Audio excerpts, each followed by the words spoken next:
कल्याणच्या सतीश उनवणे यांचा 30 एप्रिल रोजी मुंब्रा स्थानकाजवळ लोकलमधून पडून धक्कादायक मृत्यू झाला होता आणि ती घटना ताजी असतानाच सोमवारी सकाळी पुन्हा त्याच ठिकाणी लोकल अपघातात 4 प्रवाशांच्या मृत्यूची घटना घडली.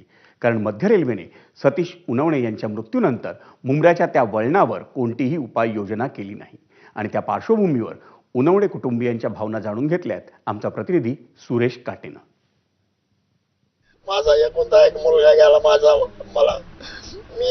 मला नीट करणारा निघून गेला. तर आता मला जर आजारपण आला, कोण नीट करेल, कोण मला काय करेल, कोण मला इकडे तिकडे घेऊन जाईल, मला कोणाचा आधार आहे? या मुलीच्या सीताच्या घरी जातील, कोण माझ्याजवळ राहणार आहे? मला कोणी सांभाळायला जागा नाही राहिली. आता माझा काठी गेली, माझी काठी तुटून गेली. आता मी काय करू, कसा जगू, कसं सांभाळू, यांना बी कसं सावरू, मला कसं सावरतील ते?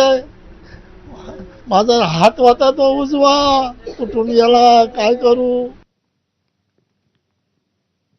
वळूयात पुढच्या बातमीकडे.